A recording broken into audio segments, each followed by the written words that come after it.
सब मार्केट में हम देख रहे हैं कि लोअर लेवल से अच्छी खासी रिकवरी देखने को मिल रही है और अब 35 पॉइंट के आसपास के जो गेंस हैं वो मार्केट में देखने को मिल रहे हैं। 22,400 का जो लेवल है उसके ऊपर जाने के लिए निफ्टी एकदम तैयार है और 200 अंकों के आसपास की तेजी हो गई है सेंसेक्स में।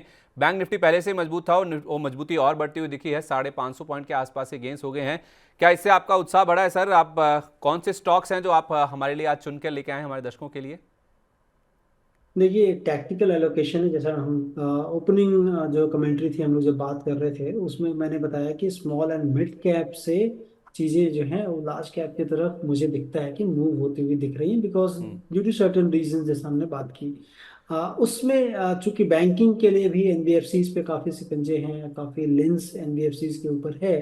तो मुझे लगता है कि आपके सामने बैंकिंग के लिए काफ़ी बड़ा ऑप्शन हो सकता है। हम्म। और उसमें कोटक महिंद्रा बैंक में डबल ऑप्शन मुझे दिखते हैं, क्योंकि हाल फिलहाल में अगर आप देखें तो जो उदय कोटक ने रिजाइन किया था और इसमें एक नई एमडी और सीईओ आए थे। अब मुझे लगता है कि और प्राइस जो है आपके, जो कि काफी दिनों के चैनल के नीचे के आसपास मिल रहा है, जहाँ के रिस्क रिवॉर्ड काफी फेवर करता है। हम्म। कंपनी के पास अगर आप देखें, इंश्योरेंस बिजनेस है, इनके कई फाइनेंस के बिजनेस हैं, ऐसे कोटक सिक्योरिटीज है इसके अंदर। तो बहुत एक जो है, एक बड़ा प्लेटर है जो कंपनी ऑफर करती है। हम्म। और एक रिजनेबल भाव पे भी आपको मिल रहा है। मुझे लगता है कि इस बैंक को देखना चाहिए। टारगेट 1840 से लेकर 1900 रुपए तक हो सकते हैं। ठीक है, 1840 रुपये ये पहला टारगेट है कोटक महिंद्रा बैंक में। अगर आप खरीदारी करते हैं 1900 रुपये ये दूसरा टारगेट होगा और स्टॉप लॉस आपको लगाना है 1720 रुपये का। क्या टाइम फ्रेम है सर? अगर कोई एंटर करता है इसमें तो कितना नजरिया लेके चलना चाहिए उसे? एटलीस्ट मुझे लगता है कि तकरीबन 6 महीने से साल भर का आप नजरिया रखें तो ये लगता है अचीवेबल हो सकता है। सर, ये जो आप मैनेजमेंट चेंज की बात कर रहे थे, मैं देख रहा था इनके कुछ जो ऐसे पद हैं जिनमें ऑलरेडी इनके जो कुछ होल टाइम डायरेक्टर या इंडिपेंडेंट डायरेक्टर हैं उनको यहाँ पे उनकी पद को बढ़ाया गया था, वहाँ पे प्रमोशन किया गया था और माना जा रहा था कि फेडरल बैंक के जो एमडी एंड सीईओ का पद खाली हो रहा है, शायद 1 सितंबर से खाली हो रहा है, वो शायद उसके एक दावेदार के तौर पे देखे जा रहे थे। लेकिन हाल फिलहाल जो कोटक महिंद्रा बैंक ने कदम उठाया है उसके बाद अब उनका बैंक को छोड़ के जाने का जो रास्ता है वो कहीं ना कहीं बंद होता हुआ दिखा है।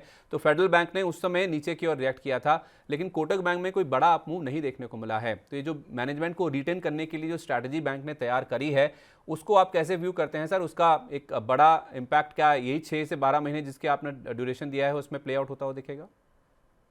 देखिए, चूंकि एमडी नए आए हैं बैंक में और बाहर से आए हैं एमडी, और मुझे लगता है कि काफ़ी अनुभवी हैं। उनका जो अगर देखें एक्सपीरियंस तो काफ़ी अच्छा है। हम्म। तो अगर आप टैलेंट पूल को रिटेन करते हो तो सबसे पहली चीज़ है कि कंटिन्यूटी होती है।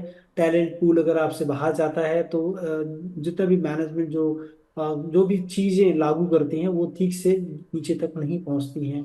और अगर सेम टैलेंट पूल रहता है तो सीमलेसली वो चीज़ें होती हैं और बैंक फिर ग्रो करता है।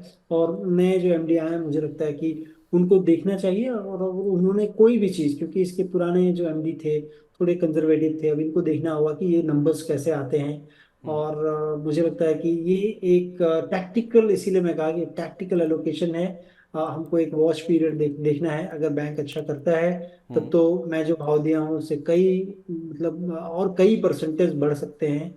लेकिन लेट्स सी कि कैसा जो पैन आउट होती है चीज़। ओके, तो आज भी करीब 3% के आसपास का अप है। 1760 रुपये के आसपास आपको खरीदना है। पहला टारगेट 1840 रुपये का होगा। उसके बाद 1900 तक के जो लेवल्स हैं वो भी देखने को मिल सकते हैं। आपको नजरिए रखना है 6 से 12 महीने का। अभी जो स्टॉप लॉस का लेवल है आपके लिए वो है 1720 रुपये का।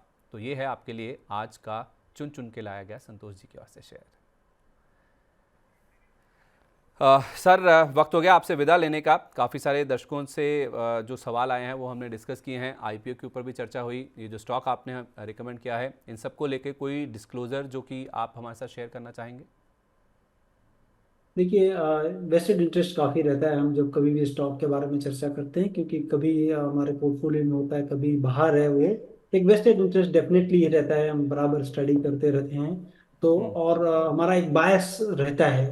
तो इसलिए मैं बराबर कहता हूँ कि आपको अपने फाइनेंशियल एडवाइजर से इसके बारे में ठोक बजा कर देखना चाहिए।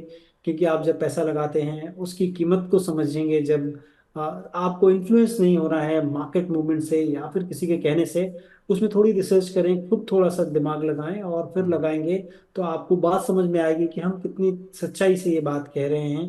क्योंकि पैसा आपका है और पैसा आपका लड़ता है, लॉस भी होता है आपको, प्रॉफिट भी आपको होता है। हमें जो चीज़ दिखती है और ईमानदारी से हम आपके सामने रखते हैं हमारी तरफ से डिस्क्लोजर से।